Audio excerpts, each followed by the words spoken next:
ಆತ್ಮಖ್ಯಾತಿ ಟೀಕೆ ಮಧ್ಯದೊಳಗೂಡಿಸಿ ಬಂದಿರುವಂಥ ಅಮೃತಮಯ ಕಲಶ ಕಾವ್ಯಗಳ ಮೇಲೆ ರಾಜಮಂತ್ರಿ ಪಾಂಡೆಯವರು ಬರೆದಿರುವ ವಾದಬೋಧಿನಿ ಟೀಕೆ ಸ್ವಾಧ್ಯಾಯ ನಡೆದದ್ದೇ ನಿರ್ಜರ ಅಧಿಕಾರದ 28ನೇ ಮಂಗಲ ಕಲಶ ಇದೆ.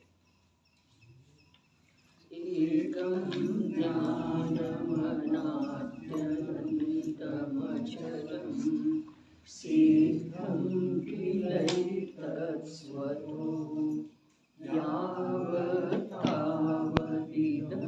ಸದೈವ ಹಿ ಭವೇತ್ ನಾತ್ರ ದ್ವಿತೀಯೋದಯಃ ತನ್ನಾಕಸ್ಮಿಕಮತ್ರ ಕಿಂಚನ ಭವೇತ್ ತದ್ವಿಕುತೋ ಜ್ಞಾನಿನೋ ನಿಶ್ಶಂಕ ಸತತಂ ಸ್ವಯಂ ಸಸಹಜಂ ಜ್ಞಾನಂ ಸದಾ ವಿಂದತಿ. ಜ್ಞಾನಂ ಸದಾ ವಿಂದತಿ. ಸಮ್ಯಕ್ ದೃಷ್ಟಿ ಜೀವನು ಶುದ್ಧ ಚೈತನ್ಯ ವಸ್ತುವನ್ನು 3 ಕಾಲದಲ್ಲೂ ಆಸ್ವಾದಿಸುತ್ತಾನೆ. ಹೇಗಿದೆ ಜ್ಞಾನವು?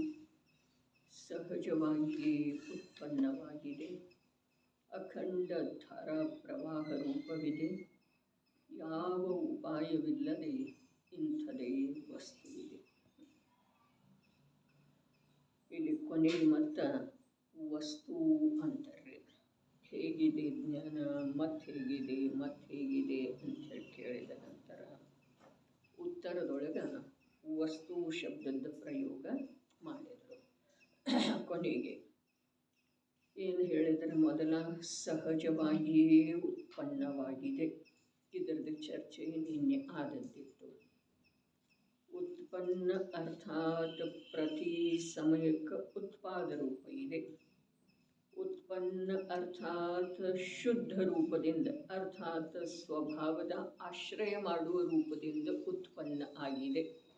ಅರ್ಥಾತ್ ಸಮ್ಯಜ್ಞಾನ ರೂಪದಿಂದ ಉತ್ಪನ್ನ ಆಗಿದೆ. ಸಹಜನ ಅದಕ್ಕೆ ಯಾವುದೂ ಕಾರಣ ಇಲ್ಲ. ಸಹಜವಾಗಿನ ಯಾವ ಪ್ರಕಾರ ಅನಾದಿಯಿಂದ ವಸ್ತುವಿನೊಳಗ ಪರ್ಯಾಯದ ಉತ್ಪಾದ ಆಗ್ತಾ ಇದೆಯೋ ಅದರ ಸಲುವಾಗಿ ಯಾವುದೂ ಅನ್ಯದ ಅವಶ್ಯಕತೆ, ಸಹಾಯ ಸಹಕಾರ, ಆಧಾರದ ಅವಶ್ಯಕತೆ ಇಲ್ಲ. ಅದೇ ಪ್ರಕಾರ ಮಿಥ್ಯಾ ರೂಪದಿಂದ ಉತ್ಪನ್ನ ಆಗ್ತಾ ಇರುವಂಥ ಪರ್ಯಾಯ ಸಮ್ಯಕ್ ರೂಪ ಯಾವಾಗ ಆಯಿತೋ ಅದಕ್ಕೂ ಕೂಡ ಯಾವ ಅನ್ಯ ಕಾರಣ ಬೇಕೇ ಇಲ್ಲ. ಅದ ಸಹಜನ ಆಗಿದೆ. ಅರೇ, ಒಂದು ಸಮಯ ಎಷ್ಟು ಸೂಕ್ಷ್ಮ ಇದೆ.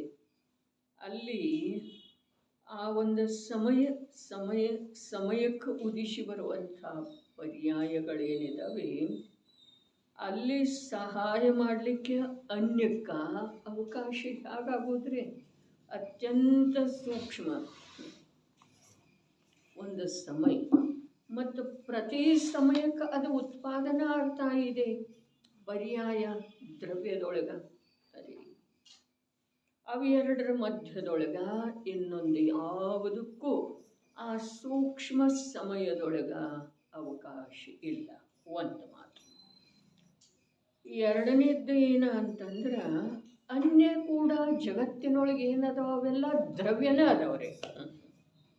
ಅವುಗಳದ್ದು ಕೂಡ ಎಲ್ಲದರದ್ದು ಪ್ರತಿ ಸಮಯಕ್ಕೆ ಪರ್ಯಾಯ ಹೊರಡ್ತಾ ಇರೋ ವೇಳೆದೊಳಗ ಆ ಅನ್ಯ ಅಥವಾ ಇನ್ನೊಂದರೊಳಗ ಪ್ರವೇಶ ಮಾಡಲಿಕ್ಕೆ, ಆಶ್ರಯ ಸಹಾಯ ಸಹಕಾರ ಮಾಡಲಿಕ್ಕೆ ಅವಕಾಶ ಅರ್ಥಾತ್ ಸಮಯ ಅರ್ಥಾತ್ ಬಿಡುವೇ ಇಲ್ಲ. ಹೀಗಾಗಿ ನಮಗೆ ಮನವರಿಕೆ ಆಗಬೇಕು, ದ್ರವ್ಯದೊಳಗೆ ಪರ್ಯಾಯ ಯಾವ ಪ್ರಕಾರ. ಸರ್ವಜ್ಞ ಪ್ರಭುಗಳು ಹೇಳಿರುವ ಹಾಗೆ ಅನಾದಿಯಿಂದ ಯಾವ ಅನ್ಯದ ಆಶ್ರಯ ಆಧಾರ ಇಲ್ಲದನ ಉತ್ಪಾದ ಉತ್ಪಾದ ಉತ್ಪಾದ ಎಂಥದೇ ಸ್ಥಾನದೊಳಗಿದ್ರೂ ಕೂಡ ಅರೇ ನಿಗೋದದಂಥದ್ದು. ಒಂದು ಸೂಜಿಯ ತುದಿಯ ಮೇಲೆ ಅಸಂಖ್ಯ ಶರೀರಗಳ, ಒಂದು ಶರೀರದೊಳಗೆ ಅನಂತ ಜೀವಗಳ, ಪ್ರತಿಯೊಂದು ಜೀವ ಪ್ರತಿ ಸಮಯಕ್ಕ ಜೀವ ದ್ರವ್ಯ ಪರ್ಯಾಯ ರೂಪದಿಂದ ಪರಿಣಮನ ಪರಿಣಮನ ಪರಿಣಮನ ಮಾಡ್ತಾ ಇದೆ. ಇದು ಸರ್ವಜ್ಞ ಪ್ರಣೀತ ಇದೆ. ಇದನ್ನು ನಾವು ನಂಬಲಿಕ್ಕೆ ಬೇಕು. ಏನ ಪ್ರತಿಯೊಂದು ದ್ರವ್ಯ ಪ್ರತಿ ಸಮಯಕ್ಕೆ ಎಲ್ಲೇ ಯಾವುದೇ ಮೂಲೆಯೊಳಗಿರಲಿ, ಬೆಟ್ಟದ ತುದಿಯ ಮೇಲಿರಲಿ, ಪ್ರಶಸ್ತವಾದಂತಹ ಸ್ಥಳದಲ್ಲಿ ಇರಲಿ, ಅಪ್ರಶಸ್ತವಾದಂತಹ ಸ್ಥಳದಲ್ಲಿ ಇರಲಿ, ನಿರಂತರ ಪರ್ಯಾಯ ಪರ್ಯಾಯ ಪರ್ಯಾಯ ರೂಪದಿಂದ ಪ್ರಕಟ ಆಗ್ತಾ ಇದೆ, ಉತ್ಪಾದ ಆಗ್ತಾ ಇದೆ. ಅದೇ ಪ್ರಕಾರ ಈ ಮಾತನ್ನು ಮೊದಲು ನಂಬಲಿಕ್ಕೆ ಬೇಕು. ಅದೇ ಪ್ರಕಾರ ಅಶುದ್ಧ ಅಶುದ್ಧ ಅಶುದ್ಧ ಅಶುದ್ಧ ಇರುವಂಥ ಪರ್ಯಾಯ ಮಧ್ಯದೊಳಗೆ ಯಾವುದರ ಪ್ರವೇಶ ಆಗುವುದರಿಂದ ಶುದ್ಧ ಆಗೋದ್ರೆ ಅಲ್ಲಿ ಪ್ರವೇಶಕ್ಕೆ ಅವಕಾಶ ಇಲ್ಲ ಅನ್ನೋದು ಎರಡು ಪ್ರಕಾರದಿಂದ ನ್ಯಾಯಪೂರ್ವಕ ಸಿದ್ಧ ಮಾಡಿದ್ದೇ ಇದೆ. ಸಮಯ ಅತ್ಯಂತ ಸೂಕ್ಷ್ಮ ಇದೆ ಮತ್ತು ಪ್ರತಿಯೊಂದು ದ್ರವ್ಯ ತನ್ನಲ್ಲೇ ತಾನು ಪರಿಣಮನಶೀಲ. ಹೀಗಿರುವ ವೇಳೆದೊಳಗ ಅರೆ ಸರ್ವಜ್ಞ ಪ್ರಭುವಿನ ದಿವ್ಯಧ್ವನಿಯಿಂದ ಭವ್ಯ ಜೀವನಿಗೆ ಆತ್ಮಲಾಭ ಆಯಿತು, ವಸ್ತು ಸ್ವರೂಪದ ಜ್ಞಾನ ಆಯಿತು. ಎಷ್ಟು ಅಂಶದಿಂದ ಸತ್ತಿದೆ ಹೇಳ್ರಿ. ನಾನು ನಿಮಿತ್ತದ ಕಥನವನ್ನ ಜಿನಾಗಮದ ತುಂಬೆಲ್ಲ ಕಥನ ನಿಮಿತ್ತಿದ್ದ ಇದೆ. ಕಥನಕ್ಕೆ ನಿಮಿತ್ತ ಇಲ್ಲದ ಕಥನ ಮಾಡಲಿಕ್ಕೇನು ಬರುವುದಿಲ್ಲ. ಅದರದ ನಿರಾಕರಣೆ ಮಾಡ್ತಾ ಇಲ್ಲ, ಅದರ ವಸ್ತುವಿನ ಹತ್ರ ಹೋಗುವ ಪ್ರಯತ್ನ ಮಾಡ್ತಾ ಇದೆ. ಅದರ ನಿರಾಕರಣೆ ಮಾಡ್ತಾ ಇಲ್ಲ, ಅದರದೇ ಯಾವುದು ತಾತ್ಪರ್ಯ ಇದೆಯೋ ಅದನ್ನು ತಿಳ್ಕೊಳ್ಳುವ ಪ್ರಯತ್ನ ಮಾಡ್ತಾ ಇದ್ದೇನೆ. ಹೇಗಿದೆ ಜ್ಞಾನವು? ಸಹಜವಾಗಿಯೇ ಉತ್ಪನ್ನ, ಸಹಜ.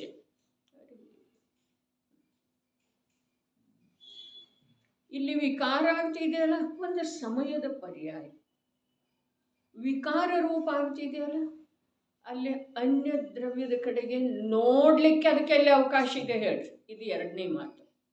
ಅನ್ಯ ದ್ರವ್ಯ ಅಲ್ಲಿ ಪ್ರವೇಶ ಮಾಡುವುದಿಲ್ಲ. ಇದು ಇಲ್ಲಿಯವರೆಗೆ ಸಿದ್ಧ ಆಯಿತು. ಸಮಯ ಸಮಯಕ್ಕೆ ಉತ್ಪನ್ನ ಆಗ್ತಾ ಇರುವಂಥ ಪರ್ಯಾಯ ರಾಶಿಯೊಳಗ ಒಂದು ಪರ್ಯಾಯ ವಿಕಾರ ರೂಪ ಆಯಿತು, ಕ್ರೋಧ ರೂಪ ಆಯಿತು, ದ್ವೇಷ ರೂಪ ಆಯಿತು, ಅಹಂಕಾರ ರೂಪ ಆಯಿತು. ಅದು ಯಾವ ಅನ್ಯದ ಕಡೆಗೆ ನೋಡಿ ಆಗೋ ಸಾಧ್ಯತೆ ಹೇಳ್ರಿ. ಸಮಯ ಒಂದಿದೆ, ಅನ್ಯದ ಕಡೆ ನೋಡ್ಲಿಕ್ಕೆ ಒಂದ, ಆಮೇಲೆ ಆಗ್ಲಿಕ್ಕೊಂದ, ಎರಡಲ್ಲ. ಇಂಥ ಪರಮ ಸ್ವತಂತ್ರ ಸ್ವಾಧೀನ ವಸ್ತುವಿನ ವ್ಯವಸ್ಥೆ, ವಸ್ತುವಿನ ಪರಿಣಮನದ ಸ್ವಭಾವ ಇರುವೆಳೆದೊಳಗ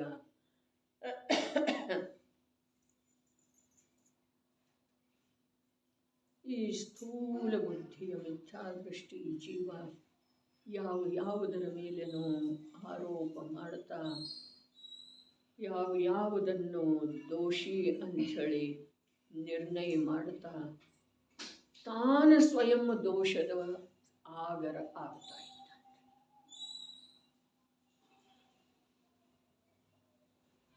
ಎಲ್ಲಿದೆ ಹೇಳಿ?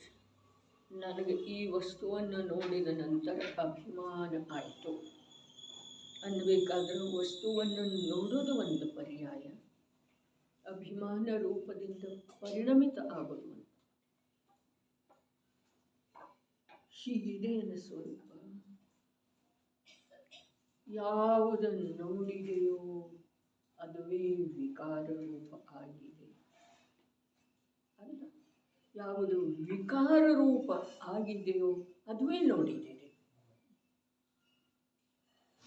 ಯಾವುದು ಸ್ವಯಂ ವಿಕೃತ ಆಗಿದೆಯೋ ಅದುವೇ ನೋಡಿದೆ.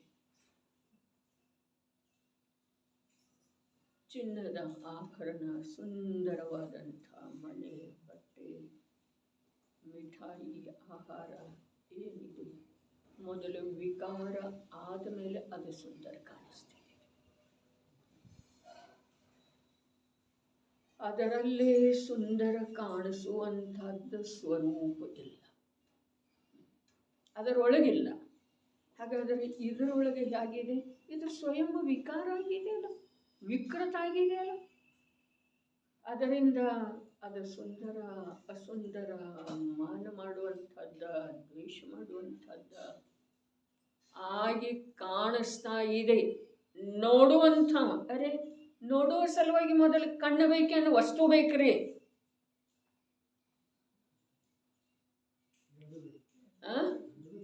ನೋಡುವ ಸಲುವಾಗಿ ಮೊದಲು ಏನು ಬೇಕು?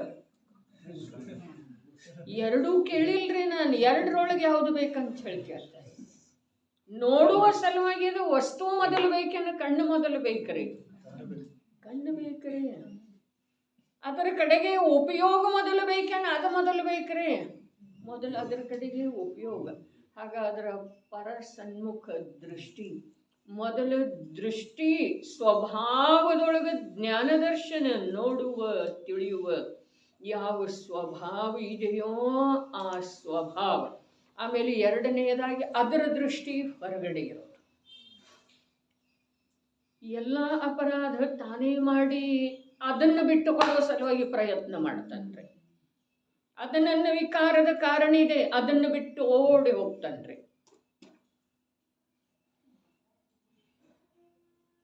ಹೋಗಿದನ್ರಿ ಜೀವ ಅನಂತ ಬಾರಿ. ಆದ್ರ ಇಲ್ಲೇ ಇದೆಯಲ್ಲ ಅದ ಏನ, ನೋಡುವ ಸಾಮರ್ಥ್ಯ ಮತ್ತು ಪರದ ಕಡೆಗೆ ನೋಡುವ ಸ್ವಾಧೀನತೆ.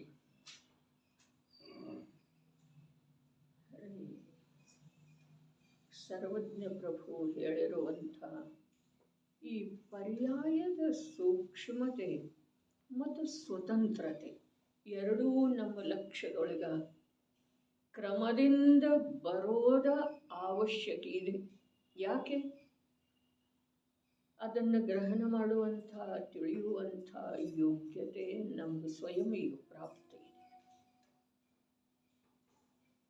ಪರ್ಯಾಯದ ಸೂಕ್ಷ್ಮತೆ ಮತ್ತು ಸ್ವತಂತ್ರತೆ. ಆ ಸೂಕ್ಷ್ಮವಿರುವಂಥ, ಪರಮ ಸ್ವತಂತ್ರವಿರುವಂಥ ಪರ್ಯಾಯವನ್ನು ಯಾವುದು ಘಾಷಿಗೊಳಿಸ್ತಿದೆ, ಯಾವುದು ವಿಕಾರ ರೂಪ ಮಾಡುತ್ತಿದೆ, ದೊಡ್ಡ ದೊಡ್ಡ ಮಾತುಗಳನ್ನು ಸ್ಥೂಲ ಬುದ್ಧಿಯಿಂದ ಗ್ರಹಣ ಮಾಡಿದೆವರು. ದೊಡ್ಡ ದೊಡ್ಡ ಕರ್ಮದ ಉದಯದಿಂದ, ಪರದ ಕಾರಣದಿಂದ ವಿಕಾರ ಆಗಿದೆ. ಸಮಸ್ತ ರಾಜ್ಯ ವೈಭವವನ್ನು, ಭೋಗ ಸಾಮಗ್ರಿಗಳನ್ನು, ಉಟ್ಟ ಬಟ್ಟೆಯನ್ನು ಕೂಡ ತ್ಯಾಗ ಮಾಡಿ ಹೊರಟು ಹೋದ್ರು. ಕಥನ್ ಹೀಗೆ ಇರೋದಲ್ಲ. ಯಾಕೆ? ಅದು ತಿಳಿದು ಬರ್ತಿದೆ, ಕಾಣಿಸ್ತಿದೆ, ದೊಡ್ಡದು ಇದೆ. ಸ್ವಲ್ಪ ಸೂಕ್ಷ್ಮಕ್ಕೆ ಹೋದ ನಂತರ ಅದರ ಮೋಹವನ್ನು ಬಿಟ್ಟುಕೊಟ್ರು ಅಂತ ಹೇಳಿ ಶಾಶ್ವತ ಸುಖದ ಅಭಿಲಾಷೆ ಆಂತರ್ಯದೊಳಗೆ ಉತ್ಪನ್ನ ಆಯಿತು ಅಂತ ಹೇಳಿ. ಅದರ ಅಭಿಲಾಷೆಯಲ್ಲಿ ಯಾವುದಕ್ಕೂ ಉತ್ಪನ್ನ ಆಯಿತು, ಯಾವುದು ಬಿಟ್ಟುಕೊಟ್ಟಿತು, ಯಾವುದು ಬಿಟ್ಟುಕೊಟ್ಟು ಯಾವುದರ ಗ್ರಹಣ ಮಾಡಿತು, ಬಿಟ್ಟುಕೊಟ್ಟು ಗ್ರಹಣ ಮಾಡಿತು, ಗ್ರಹಣ ಮಾಡಿ ಬಿಟ್ಟುಕೊಟ್ಟಿತು, ಇವೆಲ್ಲ ಏನದ ಜನಾಗಮವನ್ನು ತಿಳಿಯುವ ಸಲುವಾಗಿ ಧರ್ಮದ ಸೂಕ್ಷ್ಮತೆ ಮತ್ತು ಆ ಧರ್ಮರೂಪ ಪರಿಣಾಮದ ಸ್ವತಂತ್ರತೆಯನ್ನು ತಿಳಿಯುವ ಸಲುವಾಗಿ ಉಪಯೋಗ, ನಮ್ಮದು ಉಪಯೋಗ ಸೂಕ್ಷ್ಮ ಆಗಬೇಕು, ಸ್ಥಿರ ಆಗಬೇಕು. ಅದರೊಳಗೆ ಅಸ್ಥಿರತೆ, ಚಂಚಲತೆ ಇತ್ತು ಅಥವಾ ಸ್ಥೂಲತೆ ಇತ್ತು ಅಂತಂದ್ರೆ ಯಾವ ಪರಿಣಾಮ ರೂಪ ಸೂಕ್ಷ್ಮ ಧರ್ಮ ಇದೆಯೋ ಅದು ತಿಳಿದು ಬರುತ್ತೆ. ಇನ್ನ ಇಂಥದೇ ವಸ್ತು ಇದೆ ಅಂಥೇಳಿ ಹೇಳಿದಾರಲ್ಲ, ವಸ್ತು ಅಂಥೇಳಿ ಹೇಳಿದ್ದಾರೆ. ವಸ್ತು ಅಂತಂದ್ರೆ ಏನು? ಮೂರನೇ ಉತ್ತರವೇ ಏನಿದೆ? ಅಖಂಡ ಧಾರಾ ಪ್ರವಾಹ ರೂಪಿದೆ ಎರಡನೇದ. ಮೂರನೇದ್ದೇನ? ಸಹಜಂ, ಯಾವ ಉಪಾಯವಿಲ್ಲದೆ ಇಂಥದೇ ವಸ್ತು ಇದೆ.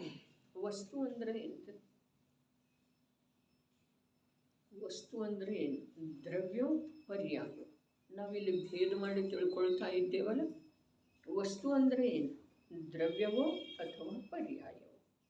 ವಸ್ತು ಸಹವೋ ಧಮ್ಮ ಅಂದ್ರಲ್ಲ, ಇಲ್ಲೇನು ಹೇಳಿದ್ರು?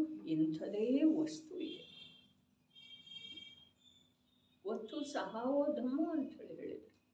ಹಾಗಾದರೆ ಇಲ್ಲಿ ವಸ್ತು ಅಂದರೆ ನಾವೇನು ತಿಳ್ಕೊಳ್ಳೋದು? ದ್ರವ್ಯ ಅಂತ ತಿಳ್ಕೊಳ್ಳೋದು, ಪರ್ಯಾಯ ಅಂತ ಹೇಳಿದ್ರು.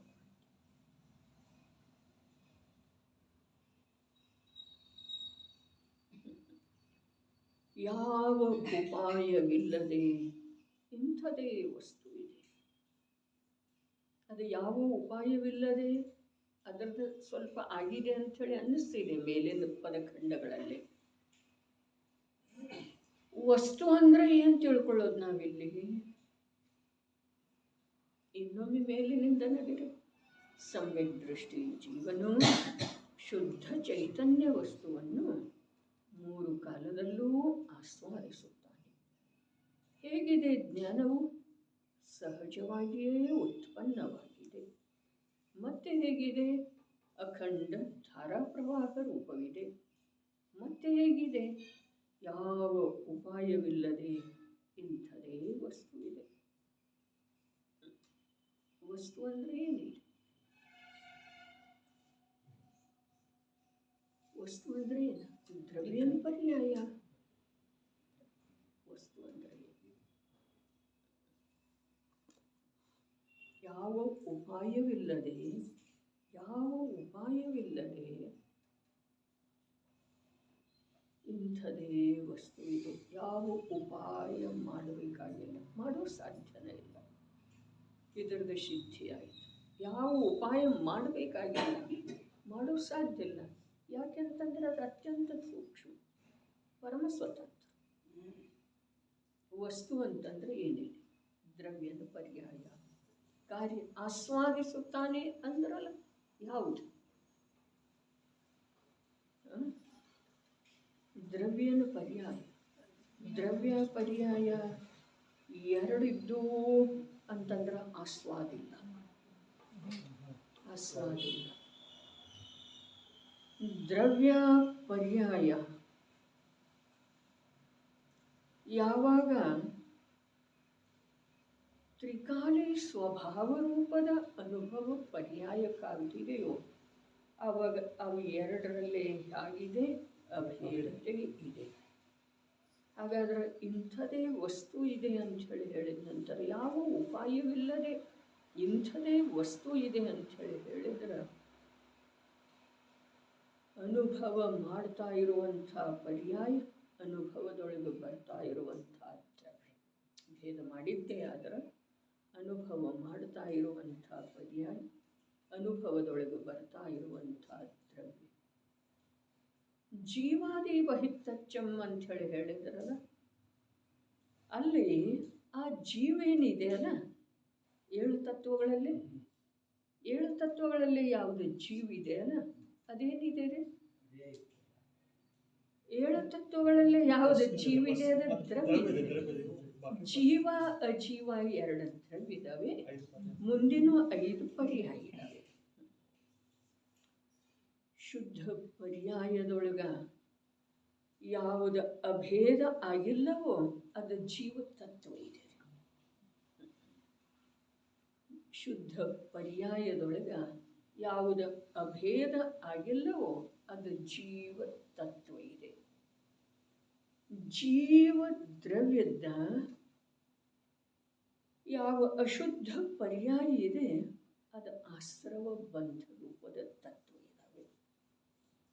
ಜೀವ ದ್ರವ್ಯದ ಯಾವ ಆಶ್ರಯವನ್ನು ಪಡೆಯುತ್ತಾ ಇರುವಂಥ ಪರ್ಯಾಯಗಳಿದಾವೆಯೋ ಅವ ಸಂವರ, ನಿರ್ಜರ ಮತ್ತು ಮೋಕ್ಷ ತತ್ವ.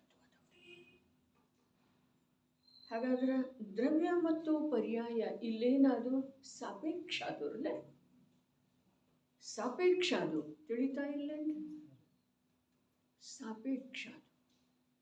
ಅದರಿಂದ ಅವು ಬಾಹ್ಯ ತತ್ವ. ಇನ್ನು ವತ್ತು ಸಹ ಧಮ್ಮೋ ಒಂದ ತತ್ವಾರ್ಥ ಶ್ರದ್ಧಾನಂ ಸಮ್ಯಕ್ ದರ್ಶನ ಒಂದು. ಇವೆರಡು ಏನು ಹೇಳ್ತಾವು? ತತ್ವ 7 ಅದಾವು. ಆದರೆ 7 ತತ್ವಗಳನ್ನು ತಿಳಿಯುವುದರ ಪ್ರಯೋಜನ, 7 ತತ್ವಗಳನ್ನು ತಿಳಿಯುವುದರ ಪ್ರಯೋಜನ ಜೀವದ ಪರ್ಯಾಯ ತ್ರಿಕಾಲಿ ಜೀವ ದ್ರವ್ಯ ಅಥವಾ ತನ್ನ ಸ್ವಭಾವದ ಜೊತೆಗೆ ಅಭೇದತ್ವವನ್ನು ಸಾಧಿಸುವುದೇ ಇದೆ. ಆ ಸಾಧಿಸ್ತಿದೆ ಯಾವಾಗ? ಅದಕ್ಕೆ ಸಮ್ಯಕ್ ದರ್ಶನ ಅಂತ. ತತ್ವ 7 ಅದಾವು, ಅವು ಭೇದ ಮಾಡಿ ಹೇಳಿತ್ತು ಅದಾವು. ತತ್ವದ ಅರ್ಥ ಏನ? ಭೇದ ಮಾಡಿ ಹೇಳಿರುವುದನ್ನು ತಿಳಿದುಕೊಂಡು ಅಭೇದತೆಯ ಅನುಭವ ಮಾಡೋದೇನಿದೆ. ಇನ್ನು 7 ತತ್ವದೊಳಗ ಅಭೇದತೆ ಇದೆ ರೀ. 7 2 ದ್ರವ್ಯದವಲ್ಲ, ಜೀವ ಮತ್ತು ಅಜೀವ 2 ದ್ರವ್ಯದವಲ್ಲ. ಯಾವ್ದು ಅಜೀವ ದ್ರವ್ಯಪ್ಪ? ದೇಹ, ಉದ್ಗಲ, ಧರ್ಮ, ಅಧರ್ಮ, ಆಕಾಶ, ಕಾಲ. ಜೀವಂ ಅಜೀವಂ ದವ್ವಂ. ಜೀವ ಅಜೀವ 2 ದ್ರವ್ಯ ಅದಾವ. ಅಲ್ಲಿ ಬೃಹದ್ರವ್ಯ ಸಂಗ್ರಹದೊಳಗ ಜೀವಂ ಅಜೀವಂ ದವ್ವಂ ಏನು ಹೇಳಿದ್ರು, ಅಲ್ಲಿ ಅಜೀವದೊಳಗೆ 5 ದ್ರವ್ಯಗಳ ಸಮಾವೇಶ ಮಾಡಿದ್ದಾರೆ. ಆದರೆ ಇಲ್ಲಿ ನಮ್ಗೆ ಆ ಮಾತು ಬೇಕಿಲ್ಲ. ತತ್ವಾರ್ಥ ಶ್ರದ್ಧಾನಂ ಸಮ್ಯಕ್ ದರ್ಶನಂ ಬೇಕಾಗಿದೆ. ತತ್ವ 7 ಅದಾವು, ಭೇದ ರೂಪದಿಂದ ಹೇಳಿದ್ದೆ ಇದೆ. ಯಾವುದರೊಳಗೆ ಭೇದ ಮಾಡಿದೆ ಪ್ರಭು? ಯಾವುದರೊಳಗೆ? ಇದು ಜೀವ, ಇದು ಅಜೀವ, ಇದು ಭೇದ ಮಾಡಿದೆ. 7 ತತ್ವ ಏನದವು? ಅದು ಭೇದ ರೂಪ ಕಥನಿದೆ. ಯಾವುದರೊಳಗೆ ಭೇದ? ಯಾವುದರೊಳಗೆ ಭೇದ? ಅರೆ ಬಹಳ ಅದ್ಭುತ ವಿಷಯ, ಬಹಳ ಸೂಕ್ಷ್ಮ ವಿಷಯ, ಬಹಳ ಆಂತರ್ಯದ ವಿಷಯ, ಬಹಳ ಬಹಳ ಬಹಳ ಸ್ಥಿರತೆಯಿಂದ, ಶಾಂತಿಯಿಂದ, ಧೈರ್ಯದಿಂದ, ನಿವೃತ್ತಿಯಿಂದ ತಿಳಿಯಬೇಕಾದಂಥ ವಿಷಯ. ಭೇದ ಯಾವುದರೊಳಗೆ ಮಾಡಿದ್ದಿದೆ? ಜೀವ, ಜೀವ, ಸ್ರವ, ಬಂಧ, ಸಂವರ, ನಿರ್ಜರ, ಮೋಕ್ಷ. ಜೀವ ಜೀವ ಮುಂದಿನ 5 ಪರ್ಯಾಯಗಳದ್ದು ಮಾತು ಹೇಳಿತು. ಜೀವ ತನ್ನ ಸ್ವರೂಪವನ್ನು ಅನಾದಿಯಿಂದ ಮರೆತಿರುವುದರಿಂದ ಅದುವೇ ಅಜೀವಿದೆ. ಯಾವುದ? ಜೀವ ಅನಾದಿಯಿಂದ ತನ್ನ ಚೈತನ್ಯ ಸ್ವರೂಪವನ್ನು ವಿಸ್ಮರಣೆ ಮರೆತು ಬಿಟ್ಟಿರುವುದರಿಂದ ಅದು ಜೀವ ಇಲ್ಲಲ್ಲ. ಇದಕ್ಕೆ ನಿನ್ನೆಯ ಮಾತು ಏನ? ಜೀವ ಕರ್ಮ ಪುದ್ಗಲ ಪ್ರದೇಶದೊಳು ಸ್ಥಿರವಿದೆ, ಪರಸಮಯವೆಂದರುವುದು. ಪರಸಮಯ ಅಂದ್ರೆ ಏನು? ಪರದ್ರವ್ಯ. ಪರದ್ರವ್ಯ ಅಂದ್ರೆ ಏನ? ಅಜೀವ. ಜೀವವನ್ನು ಬಿಟ್ಟು ಪರದ್ರವ್ಯ ಎಲ್ಲ ಏನದವು? ಅಜೀವ. ಹಾಗಾದ್ರೆ ಜೀವ ತನ್ನ ಸ್ವರೂಪವನ್ನು ಅನಾದಿಯಿಂದ ಮರೆತು ಬಿಟ್ಟಿರುವುದರಿಂದ ಅದುವೇ ಅಜೀವಿದೆ ನೋಡಪ್ಪ. 2 ತನ್ನ ಸ್ವರೂಪವನ್ನು ಮರೆತ ಏನೇನು ಮಾಡ್ತಾ ಇದೆಯಲ್ಲ ಅದೆಲ್ಲ ಆಶ್ರವ ಬಂಧ ಇದೆ.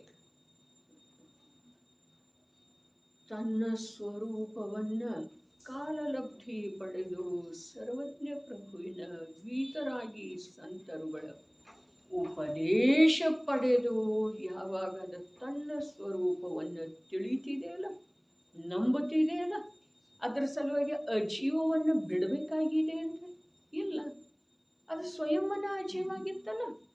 ತನ್ನ ಸ್ವರೂಪವನ್ನು ಯಾವಾಗ ಕಾಲಲಬ್ಧಿ ಪಡೆದು ಸರ್ವಜ್ಞ ಪ್ರಭುವಿನ ವೀತರಾಗಿ ಸಂತರುಗಳ ಉಪದೇಶದ ಅನುಸಾರ ಯಾವಾಗ ತಿಳಿತಿದೆಯೋ, ಆ ತಿಳಿಯುವುದರೊಳಗೆ ಅದಕ್ಕೆ ಯಾವಾಗ ಶ್ರದ್ಧೆ, ನಂಬಿಕೆ, ವಿಶ್ವಾಸ ಆಗುತ್ತಿದೆಯೋ ಆಗ ಸಂವರ ಆಗ್ತದೆ. ಯಾವುದ? ಅದುವೇ ಅದರ ಮೇಲೆ ವಿಶ್ವಾಸ ಮಾಡುವುದರಿಂದ ಅದುವೇ ಸಂವರ ಆಯ್ತದೆ. ಆ ವಿಶ್ವಾಸದ ಬಲದಿಂದ ಅನಾದಿ ಅಭ್ಯಾಸವನ್ನ, ಜೀವತನವನ್ನ ಎಷ್ಟೆಷ್ಟು ಬಿಡ್ತಾ ಹೋಯ್ತೋ ಅದುವೇ ನಿರ್ಜರ ಆಯಿತು. ಯಾವಾಗ ಅದುವೇ ಸಂಪೂರ್ಣ ಅನಾದಿ ರೂಢಿಯನ್ನ ಸರ್ವಥಾ ಮರೆತು ಬಿಟ್ಟಿತಂತಂದ್ರೆ ಏನ? ಇನ್ನು ಮೇಲೆ ಎಂದೂ ಆ ಜೀವನದೊಳಗ ಆ ಅಜೀವ ರೂಪದ ಪ್ರವೃತ್ತಿ ಪರಿಣಮನ ಆಗುವುದಿಲ್ಲ.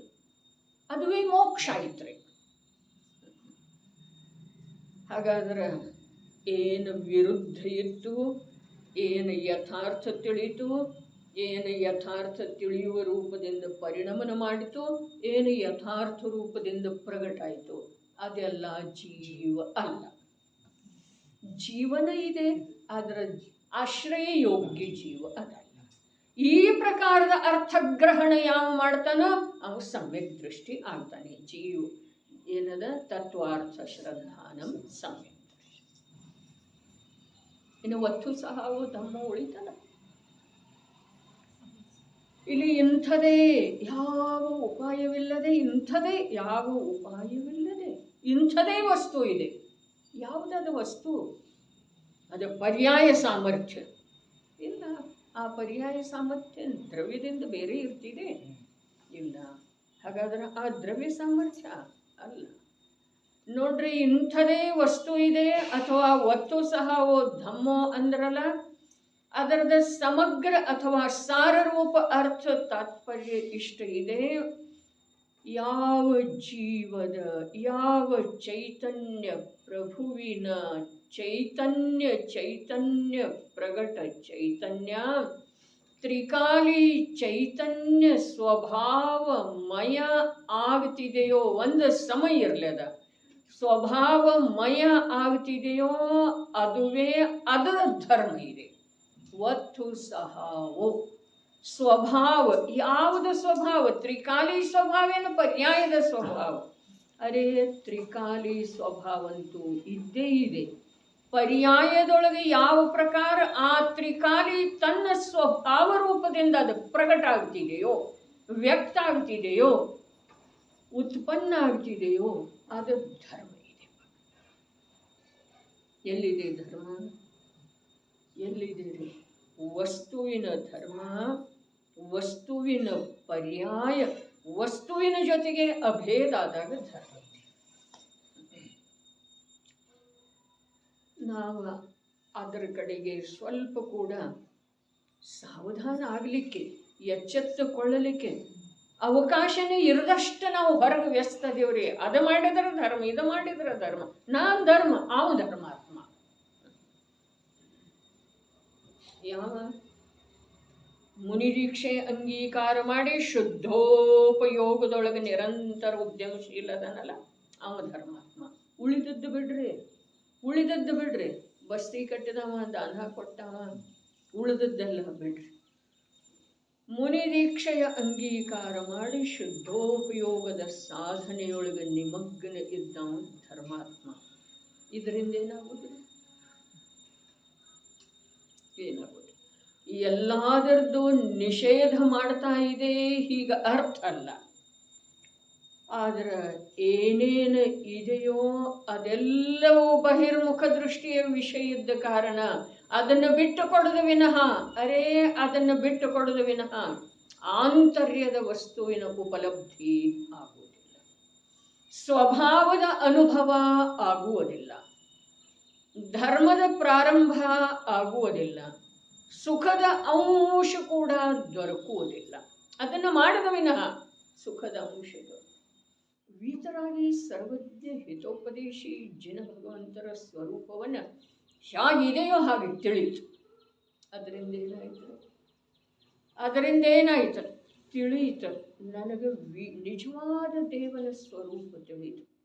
ಅರೇ, ತಿಳಿಯುವುದರದ ತಾತ್ಪರ್ಯನ ಅವರು ಯಾವ ಪ್ರಕಾರ ವೀತರಾಗ ಆಗಿದ್ದಾರೋ, ಸರ್ವಜ್ಞ ಆಗಿದ್ದಾರೋ, ಕೇವಲ ತಿಳಿಯುವಂಥವರಾಗಿದ್ದಾರೋ, ತಿಳಿದು ಬಂದ ನಂತರ ಕೂಡ ರಾಗದ್ವೇಷದಿಂದ ರಹಿತ ಆಗಿದ್ದಾರೋ, ಅದು ಆಗುವಂತಹ ಪ್ರಯತ್ನ ಉದ್ಯಮ ಮತ್ತು ಆ ಉದ್ಯಮದೊಳಗೆ ಅಂಶ ರೂಪದಿಂದ ಯಶಸ್ವಿ ಯಾವಾಗ ಆಗ್ತೀಯೋ ಆಗ ನೀನು ಹೇಳುವ ಏನ ಇವರ ನಿಜವಾದ ದೇವ.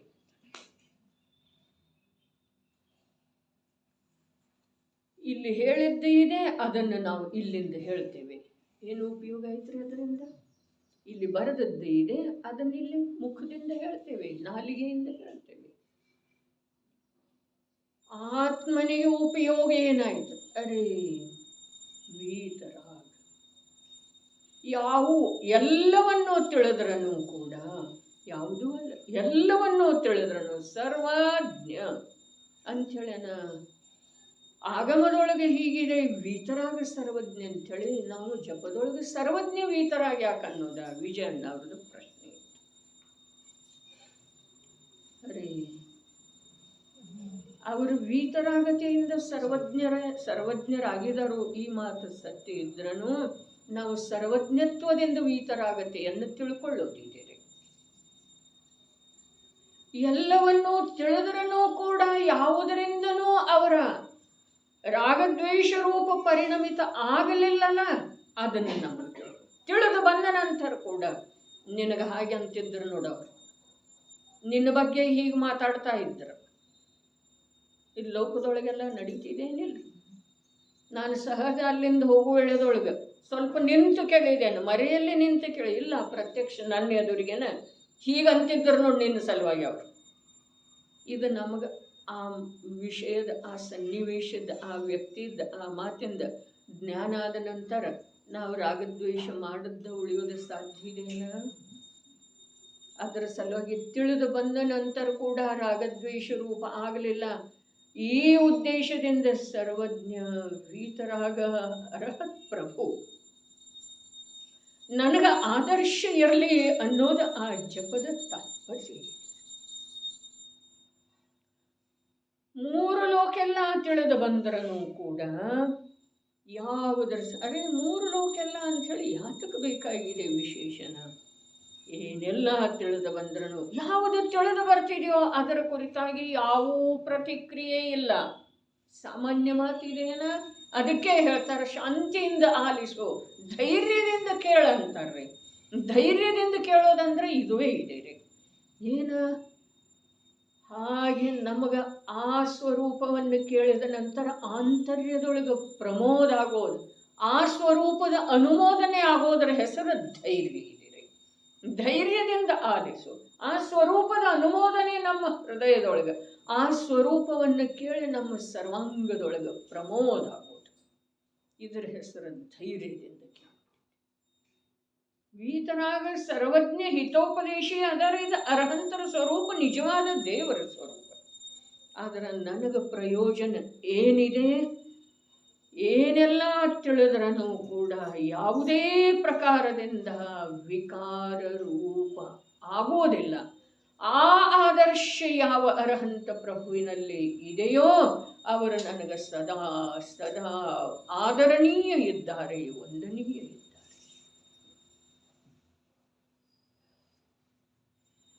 ತಾತ್ಪರ್ಯ ಇದೆ ನೋಡ್ರಿ. ಈಗ ನಂದ ತಾವು ತಿಳ್ಕೊಳ್ಳೋದು, ಯಾವ ಉಪಾಯವಿಲ್ಲದೆ ಇಂಥದೇ ವಸ್ತು ಇದೆ. ವಸ್ತು ಅಂಥೇಳಿ ಹೇಳಿದ್ರೆ, ತತ್ವ ಅಂಥೇಳಿ ಹೇಳಿದ್ರೆ ಅಲ್ಲಿ ದ್ರವ್ಯ ಪರ್ಯಾಯದ ಭೇದ ಇಲ್ಲ. ಒಂದು ಗ್ರಹಣ ಮಾಡೋದು ಏನ, ಎಲ್ಲಿ ವಸ್ತು ಅಂತ ಬರ್ತಿದೆ, ತತ್ವ ಅಂತ ಬರ್ತಿದೆ, ಅಲ್ಲಿ ದ್ರವ್ಯ ಮತ್ತು ಪರ್ಯಾಯದ ಭೇದ ಇಲ್ಲ. ಇಲ್ಲ ಅರ್ಥಾತ್ ನಾವು ನೋಡೋದು ಇಲ್ಲ. ನಾವು ನೋಡಬಾರ್ದು ಅಂಥೇಳಿ ಅವರು ಹಾಗೆ ಶಬ್ದ ಪ್ರಯೋಗ ಮಾಡಿದ್ದಾರೆ. ವಸ್ತುವಿನೊಳಗೇನಿದೆ? ವಸ್ತುವಿನೊಳಗೇನಿದೆ? ದ್ರವ್ಯ ಪರ್ಯಾಯ. ವಸ್ತುವಿನೊಳಗೇನಿದೆ? ಅನಂತ ಅನಂತ ಅನಂತ ಸಹವರ್ತಿ ಗುಣಗಳಿದ್ದಾವೆ. ಪ್ರತಿಯೊಂದು ಗುಣದ 3 ಕಾಲದ ಪರ್ಯಾಯಗಳಿದ್ದಾವೆ ವಸ್ತುವಿನೊಳಗೆ. ಯಾವ ಉಪಾಯ ಇಲ್ಲದ ಇಂಥದೇ ವಸ್ತು ಇದೆ. ಅದ ಯಾವ ವಸ್ತು? ಆ ಸಮ್ಯಕ್ ದೃಷ್ಟಿ ಜೀವ ಯಾವುದನ್ನು ಅನುಭವ ಮಾಡ್ತಾ ಇದ್ದಾನಲ್ಲ ಆ ವಸ್ತು. ಸಮ್ಯಕ್ ದೃಷ್ಟಿ ಜೀವ ಯಾವುದರಿಂದ ಸಪ್ತ ಭಯಗಳಿಂದ ರಹಿತ ಆಗಿದ್ದಾನಲ್ಲ ಆ ವಸ್ತು. ಎಂಥದ್ದಿದೆ? ಭೇದದಿಂದ, ಗುಣಭೇದದಿಂದ, ಪರ್ಯಾಯ ಭೇದದಿಂದ ರಹಿತ ಇದೆ. ವಸ್ತುವಿನ ಅನುಭವ ಆಗೋದ? ಇದು ಆಗಮದಲ್ಲಿ ಎಷ್ಟು ಪರಿಭಾಷೆಗಳನ್ನು ಹೇಳಿದಾರೋ ಆ ಯಾವ ಪರಿಭಾಷೆಯೊಳಗ ಯಥಾರ್ಥ ತಾತ್ಪರ್ಯ ಇಲ್ಲ. ಅದ ಜ್ಞಾನಿಯ ಅಂಚಳನ ಅಪ್ಪಾಜಿ ಹೇಳಿದ್ರು. ಆಗಮದೊಳಗ ಮಾರ್ಗ ತೋರಿಸಿರ್ತಾರೆ, ಮರ್ಮ ಹೇಳಿರೋದಿಲ್ಲ. ಮರ್ಮ ಜ್ಞಾನಿಯ ಆಂತರ್ಯದೊಳಗಿರ್ತದೆ. ಪಾಠಕನ, ಅಭಿಲಾಷಿ ಜೀವದ, ಶಾಸ್ತ್ರಜ್ಞನ ಆಂತರ್ಯದೊಳಗಿರ್ತದೆ ಮರ್ಮ. ಶಾಸ್ತ್ರದೊಳಗೆ ಏನಿರ್ತಿದೆ? ಮಾರ್ಗ. ಅರೆ ವ್ಯವಹಾರ ಮಾರ್ಗ ನಿರೂಪಕ. ತೂ ನಿಜ ಬಲಸೆ ಚಲ್ತಾ ಚಲ್. ವ್ಯವಹಾರ ಏನು ಮಾಡ್ತಿದೆ? ಮಾರ್ಗದ ನಿರೂಪಣೆ ಮಾಡ್ತಿದೆ, ಮಾರ್ಗವನ್ನು ತೋರಿಸ್ತಿದೆ. ವ್ಯವಹಾರ ತೂ ನಿಜ ಬಲಸೆ ಚಲ್ತಾ ಚಲ್. ನಿನ್ನ ನಿಜ ಬಲದಿಂದ. ಅದಕ್ಕೆ ಯಾವ ಉಪಾಯ ಬೇಕಾಗಿಲ್ರಿ. ಅದಕ್ಕೆ ಹೇಳಿದ್ರೆ ಇಲ್ಲಿ ಏನು ನೋಡ್ರಿ, 3 ಉತ್ತರ ಇಷ್ಟು ಪರಮ ಸ್ವತಂತ್ರ ಮತ್ತು ಪರನಿರಪೇಕ್ಷದವು. ಏನ? ಸಹಜವಾಗಿಯೇ ಉತ್ಪನ್ನವಾಗಿದೆ. ಯಾವುದು ಶುದ್ಧನ ಶುದ್ಧ? ಅರೆ ಅನಾದಿ ಕಾಲದಿಂದ ಯಾವುದು ಅಶುದ್ಧ ಇತ್ತಲ್ಲ ಅದು ಸಹಜವಾಗಿಯೇ ಉತ್ಪನ್ನ ಇತ್ತು. ಯಾವುದು ಈಗ ಶುದ್ಧ ಆಗಿದೆಯಲ್ಲ ಅದು ಸಹಜವಾಗಿಯೇ ಉತ್ಪನ್ನ ಇದೆ. ಎರಡನೇದ್ದೇನ? ಅಖಂಡ ಧಾರಾ ಪ್ರವಾಹ. ಮಧ್ಯದೊಳಗೆ ಯಾವುದಕ್ಕೂ ಬರುಗೊಡುವುದಿಲ್ಲ. ಅದು ಯಾವುದಕ್ಕೂ ಅಂದ್ರೆ ರಾಗಕ್ಕೂ ಬರುಗೊಡುವುದಿಲ್ಲ. ಅರೇ ಚೈತನ್ಯ ಚೈತನ್ಯ ಚೈತನ್ಯ ಚೈತನ್ಯ ಚೈತನ್ಯ ಪ್ರವಾಹದ ಮಧ್ಯದೊಳಗ ವಿಕಾರ, ಮಿಥ್ಯಾತ್ವ, ರಾಗ, ದ್ವೇಷ ಎಲ್ಲಿ ಬರ್ತಾವ್ರ? ಮಧ್ಯದೊಳಗೆ ಯಾವುದಕ್ಕೂ ಬರುಗೊಡುವುದಿಲ್ಲ. ಯಾವಾಗ? ಅನಾದಿಯಿಂದನೇ ಶುದ್ಧ ಆದ ಮೇಲೆ. ಅನಾದಿಯಿಂದ ಅನ್ನೋದು ಒಂದು ಅರ್ಥ. ಯಾಕೆಂತಂದ್ರೆ ಅದು ಉತ್ಪನ್ನ ಆಗುವಳು. ಎಷ್ಟೂ ಈ ಸಮಯದ ಪರ್ಯಾಯ ಕಲಂಕ ರೂಪ ಆಗಿದ್ರೂ ಮರು ಸಮಯದ ಪರ್ಯಾಯ ಚೈತನ್ಯ ರೂಪನ ಉತ್ಪನ್ನ ಆಗ್ತಿದೆ. ಅದು ಅದೇ ಸಮಯದೊಳಗೆ ವಿಕೃತ ಆಗ್ತಿದೆ, ಆ ಮಾತು ಬೇರೆ. ಆದ್ರೆ ಉತ್ಪನ್ನ ಹೇಗಾಗ್ತಿದೆ? ಅದ ವಿಕಾರ ರೂಪದಿಂದ, ಚೈತನ್ಯ ರೂಪದಿಂದ. ಅದು ಪುನಃ ಶುದ್ಧ ಸುದ್ದಿ. ವ್ಯಯ ಅದಕ್ಕೆ ಒಂದು ಸಮಯದೊಳಗೂ 3 ಕಾರ್ಯ ಮಾಡ್ತಿದೆ. ಅದು ಉತ್ಪನ್ನ ಆಗ್ತಿದೆ, ವಿಕಾರ ರೂಪ ಆಗ್ತಿದೆ, ಮತ್ತ ನಿರ್ವಿಕಾರಕ್ಕೆ ಪ್ರಾಪ್ತ ಆಗ್ತಿದೆ.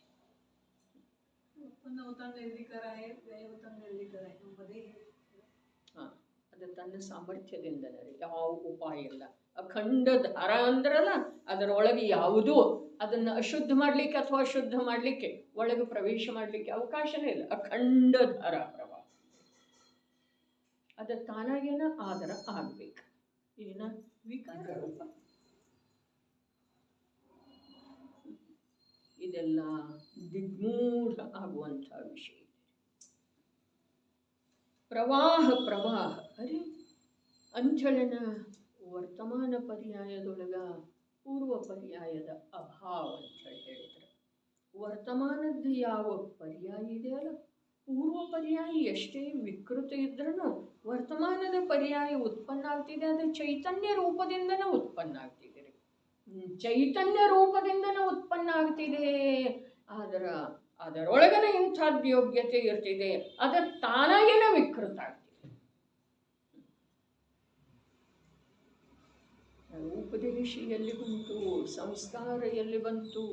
ಏನು ಯಾವುದರದ ಪ್ರವೇಶ ಇದೆ?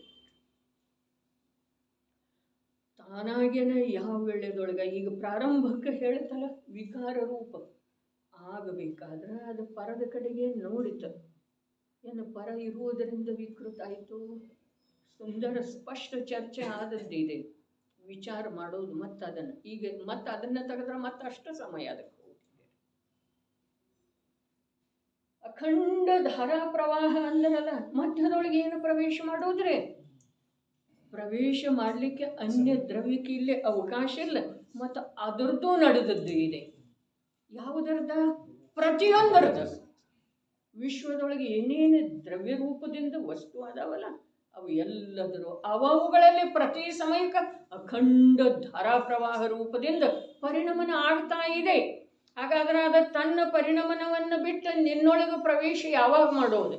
ಇನ್ನು ಈ ಅಖಂಡತೆಯೊಳಗೆ ಹೇಗೆ ಪ್ರವೇಶ ಮಾಡೋದು? ಅದು ಹೇಗೆ ಮಾಡೋದು? ಅಖಂಡತೆ ತಿಳಿತಿದೇನಿಲ್ಲ. ನಡು ಒಂದು ಸಮಯ ಅಂದ್ರೆ ಖಾಲಿ ಇತ್ತು ಅಂತಂದ್ರೆ ಅಲ್ಲಿ ಪ್ರವೇಶ ಮಾಡಬಹುದು. ಆದ್ರೆ ಅಖಂಡ ಇದೆ ರೀ, ಹಾಗೆ ಪ್ರವೇಶ ಮಾಡೋದು. ಇದೆಲ್ಲ ವಸ್ತು ವ್ಯವಸ್ಥೆಯನ್ನ ಗಂಭೀರತೆಯಿಂದ ಶಾಂತ ಚಿತ್ತದಿಂದ ನಿವೃತ್ತಿ ಪೂರ್ವಕ ಜ್ಞಾನದ ಭೂಮಿಕೆಯಲ್ಲಿ ತಂದುಕೊಂಡ ನಾವು ತಿಳಿದಿದ್ದೇ ಆದ್ರೆ ನಮ್ಮ ಜೀವನದೊಳಗ ಸುಖ ಬರೋದಕ್ಕ ಬಹಳ ಅವಕಾಶ ಬೇಕಾಗುವುದಿಲ್ಲ. ಅದರ ಸಲುವಾಗಿ ದೀರ್ಘ ಸಂಸಾರ ಯಾರ್ದು ಇಲ್ಲವೋ ಆ ಜೀವ ಈ ಕಾರ್ಯದೊಳಗ ಪ್ರವೃತ್ತ ಆಗ್ತಾನೆ ಅಂತೇಳಿ. ಮೂರು ಹೇಗದವು? ಪರಮ ಸ್ವತಂತ್ರ, ಪರಮ ನಿರಪೇಕ್ಷ ಹೇಳಿದ್ದಾರೆ. ಒಂದು ಸಹಜ ಉತ್ಪನ್ನವಾಗಿದೆ. ಯಾವಾಗಿನಿಂದ ದ್ರವ್ಯ ಇದೆ, ವಸ್ತು ಇದೆ ಅಂದಿನಿಂದ ಉತ್ಪನ್ನ. ಆ ಉತ್ಪನ್ನ ಆದದ್ದು ಯಾವಾಗ? ಅಖಂಡ ಧಾರಾ ಪ್ರವಾಹ ರೂಪದಲ್ಲಿ. ಎಷ್ಟು ಕ್ರಮ ನಿಯಮಿತವಾಗಿ ಹೇಳಿದ್ದಾರೆ, ಕ್ರಮ ತಪ್ಪದ್ದನ್ನ ಹೇಳಿದ್ದಾರೆ. ಅಜ್ಞಾನಕ್ಕ ಪ್ರಹಾರ ಮಾಡುವ ರೂಪದಿಂದ ಹೇಳಿದ್ದಾರೆ. ಸಂಶಯಕ್ಕ ಆಸ್ಪದ ಸಿಗೋದಿಲ್ಲ ಆ ರೂಪದಿಂದ ಹೇಳಿದ್ದಾರೆ. ಹೇಗಿದೆ ಜ್ಞಾನ? ಸಹಜ ಉತ್ಪನ್ನ ಇದೆ, ಸಹಜವಾಗಿನ ಉತ್ಪನ್ನ ಆಗಿದೆ. ಎರಡನೇದ ಆ ಉತ್ಪನ್ನ ಯಾವಾಗ? ಅನಾದಿಯಿಂದ ಅಖಂಡ ಧಾರಾ ಪ್ರವಾಹ, ಅಖಂಡ. ಮೂರನೇದ್ದೇನು ಹೇಳಿದ್ರು? ಯಾವ ಉಪಾಯವಿಲ್ಲದೆ ಇಂಥದೇ ವಸ್ತು ಇದೆ. ಯಾವುದಾದ ವಸ್ತು? ಅರೇ ನೀನು ಸ್ವಯಂ ವಸ್ತು ಇಂಥವಿದ್ದಿ. ಒಂದು ಮಾತು, ಯಾವ ಉಪಾಯವಿಲ್ಲದೆ ಇಂಥದೇ ವಸ್ತು ಇದೆ ಅಂದ್ರಲ್ಲ, ಇದು ಹೇಗಿದೆ ಜ್ಞಾನವು ಅನ್ನುವ ಪ್ರಶ್ನೆಗೆ ಉತ್ತರ ಇರುವ ಕಾರಣ ಹೀಗೆ ವಸ್ತು ಇದೆ ಅಂಥೇಳಿ ಹೇಳಿದ್ರೆ ಆ ಜ್ಞಾನಮಯ ವಸ್ತು ಅಥವಾ ಜೀವ ಅಂಥೇಳಿ ತಿಳ್ಕೊಳ್ಳೋದು ಒಂದು ಭಾಗ ಇದೆ ರೀ. ಅದರ ವಸ್ತು ಅಂಥೇಳಿ ಹೇಳಿದ್ರೆ ಇಲ್ಲಿ ಯಾವ ಜ್ಞಾನ ಶೂನ್ಯ ವಸ್ತು ಅದಾವಲ್ಲ ಅವುಗಳ ಸ್ವರೂಪ ಕೂಡ ಹೀಗೆ ಇದೆ. ಹೇಗೆ? ಸಹಜ ಉತ್ಪನ್ನ ಇದೆ, ಅಖಂಡ ಧಾರಾ ಪ್ರವಾಹ ರೂಪ ಇದೆ, ಯಾವ ಉಪಾಯ ಇಲ್ಲದನ್ನ ವಸ್ತು ಇಂಥದ್ದನ್ನ ಇದೆ. ಎಂಥದ್ದ? ಸಹಜ ಉತ್ಪನ್ನ ಇರುವಂಥದ್ದು, ಅಖಂಡ ಧಾರಾ ಪ್ರವಾಹ ರೂಪ ಇರುವಂಥದ್ದನ ವಸ್ತು ಇದೆ. ಯಾವ ಉಪಾಯ ಇಲ್ಲದನ ಅಂಥದ್ದನ ವಸ್ತು ಇದೆ. ಅದಕ್ಕೆ ಯಾವ ಉಪಾಯ ಮಾಡಬೇಕಾಗಿಲ್ಲ. ನಡಿ ನಿನಗೆ ಸ್ನಾನ ಮಾಡಿಸ್ಬೇಕು ಇಲ್ಲ, ನಡಿ ನಿನಗೆ ದೀಕ್ಷಾ ಕೊಡಿಸ್ತೇನೆ, ವ್ರತ ಕೊಡಿಸ್ತೇನು ಇಲ್ಲ. ವ್ರತ ಎಲ್ಲಿ ಉಳಿತಿದ್ದೀರಿ? ಶುದ್ಧೋಪಯೋಗದೊಳಗೆ ವ್ರತ ಎಲ್ಲಿ ಉಳಿತಿದ್ದೀರಿ? ವ್ರತದ ವಿಕಲ್ಪದ ಪ್ರವೇಶ ಎಲ್ಲಿದೆ ರೀ? ದ್ರವ್ಯ ಮತ್ತು ಪರ್ಯಾಯ. ಅರೆ ಪರಮ ಪುರುಷಾರ್ಥಿ ಪರ್ಯಾಯ, ಪರಮ ನಿರ್ಮಲ ದ್ರವ್ಯ. ಅವು ಎರಡರ ಮಧ್ಯದೊಳಗ ನಿಮ್ಮ ಶುಭದ ವಿಕಲ್ಪ ಪ್ರವೇಶ ಮಾಡೋ ಸಾಧ್ಯ ಇಲ್ಲ, ಅದು ದೂರನೇ ಉಳಿತಿದೆ. ಬಹಳ ಅದ್ಭುತ. ಇನ್ನು ಇಷ್ಟು ತಿಳಿಯಿತು ಅಂಥೇಳಿ ಹೇಳಿ ಮುಂದೆ ಹೇಗಿದ್ದಾನೆ ಸಮ್ಯಕ್ ದೃಷ್ಟಿ ಜೀವನ. ಏನು ಅದ್ಭುತ ಕಥನ ಟೀಕಾಕಾರದ. ಮೊದಲು ಸಮ್ಯಕ್ ದೃಷ್ಟಿ ಜೀವ ಶುದ್ಧ ಚೈತನ್ಯ ವಸ್ತುವನ್ನು ಮೂರು ಕಾಲದಲ್ಲೂ ಆಸ್ವಾದಿಸುತ್ತಾನೆ ಅಂಥೇಳಿ ಹೇಳಿದರು. ಯಾವುದರ ಆಸ್ವಾದ ಮಾಡ್ತಾನಲ್ಲ ಅದರ ಸ್ವರೂಪ ಕೇಳಿದರೆ ಹೇಗಿದೆ ಜ್ಞಾನವು, ಹೇಗಿದೆ ಮತ್ತೆ ಹೇಗಿದೆ ಅಂತೇಳಿ. ಮತ್ತೆ ಪುನಃ ಎಲ್ಲಿ ಬಂದರು? ಸಮ್ಯಕ್ ದೃಷ್ಟಿ ಜೀವ ನಿಶಂಕ ಆಕಸ್ಮಿಕ ಭಯದಿಂದ ರಹಿತನಿದ್ದಾನೆ. ಆಕಸ್ಮಿಕದ ಅರ್ಥ ಮಾಡಿದ್ದಾರೆ ನೋಡ್ರಿ, ಎಷ್ಟು ಸುಂದರ. ಆಕಸ್ಮಿಕವೆಂದರೆ ಹೇಳಿ, ಚಿಂತನಾದಿಗಳಿಲ್ಲದೆ ಒಮ್ಮೆಂದೊಮ್ಮೆ ಅನಿಷ್ಟವು ಉತ್ಪನ್ನವಾಗುವುದು. ಚಿಂತನಾದಿಗಳಿಲ್ಲದೆ ಯಾವ್ಯಾವ ಯಾವ್ಯಾವ ಸಮಯದೊಳಗೆ ವಿಚಾರ ಮಾಡಿ ಇಟ್ಟಿದ್ದೇವ್ರಿ ನಾವು? ವೃದ್ಧಾಪ್ಯ, ರೋಗ, ನಿಶಕ್ತಿ ಬರುವುದರಿಂದ ಅವಂತೂ ಕಾಲಕ್ರಮವಾಗಿ ಬರ್ತವೆ. ಎಷ್ಟು ವರ್ಷ ಕಳೆದ ಮೇಲೆ ಬರ್ತಾವ್ರಿ? ಎಷ್ಟು ವರ್ಷ ಕಳೆದ ಮೇಲೆ ಬರ್ತಿದೆ ಸುಧಾರ? ವೃದ್ಧಾಪ್ಯ, ರೋಗ, ನಿಶಕ್ತಿ ಎಷ್ಟು ವರ್ಷ ಕಳೆದ ಮೇಲೆ ಬರ್ತಿದೆ? ಎಷ್ಟು ಅದರ ಬಗ್ಗೆ ಪೂರ್ವ ಸಿದ್ಧತೆ ಮಾಡಿದ ಮೇಲೆ ಬರ್ತಿದೆ, ವಿಚಾರ ಮಾಡಿದ ಮೇಲೆ ಬರ್ತಿದೆ. ಎಷ್ಟು ವರ್ಷ ಅನ್ನೋದನ್ನು ಇಲ್ಲ, ಎಷ್ಟು ಕಾಲ ಅನ್ನೋದನ್ನು ಇಲ್ಲ, ಯಾವ ಪ್ರಕಾರದ ವಿಚಾರ ಮಾಡದ್ದನ ಬರ್ತಿದೆ. ತಾನಾಗೇನ ಆಕಸ್ಮಿಕವಾಗಿ ಒಮ್ಮಿಂದೊಮ್ಮೆ ಏನು ಬರ್ತಿದೆ? ಅನಿಷ್ಟ ಬರ್ತಿದೆ. ಅನಿಷ್ಟ ಅಂತಂದ್ರೆ ಈ ಜೀವನಿಗೆ ಇಷ್ಟ ಇಲ್ಲ, ವೃದ್ಧಾಪ್ಯ ಇಷ್ಟ ಇಲ್ಲ, ನಿಶಕ್ತಿ ಇಷ್ಟ ಇಲ್ಲ, ರೋಗ ಇಷ್ಟ ಇಲ್ಲ, ದರಿದ್ರತೆ ಇಷ್ಟ ಇಲ್ಲ, ಮಗ ಪ್ರತ್ಯುತ್ತರ ಕೊಡೋದು ಇಷ್ಟ ಇಲ್ಲ, ಸೊಸೆ ವಾದ ಹಾಕೋದು ಇಷ್ಟ ಇಲ್ಲ. ಅವೆಲ್ಲ ತಾನಾಗೇನೆ ಆಗ್ತವೆ. ಅದರ ಬಗ್ಗೆ ವಿಚಾರ ಮಾಡಿರ್ತಾನ್ರಿ. ಅಥವಾ ಮದುವೆ ಆದ ನಂತರ, ಮಗನ ಮದುವೆ ಆದ ನಂತರ 6 ತಿಂಗಳು ಕಳೆದ ಮೇಲೆ ಸೊಸೆ ಅದರ ಉತ್ತರ ಕೊಡ್ತಾಳೆ. ಹೀಗಿರ್ತಿದೆ. ವಿಚಾರ ಅಂತೂ ಇರೋದನ್ನ ಇಲ್ಲ, ಸಮಯ ಕೂಡ ನಿಗದಿ ಇಲ್ಲ. ಒಮ್ಮಿಂದೊಮ್ಮೆ ಇದಕ್ಕೆ ಆಕಸ್ಮಿಕ ಅಂತೇಳಿ ಅರ್ಥ ಮಾಡಿ. ಒಂದಿಟ್ಟು ಸರ್ವಸಿದ್ಧಿ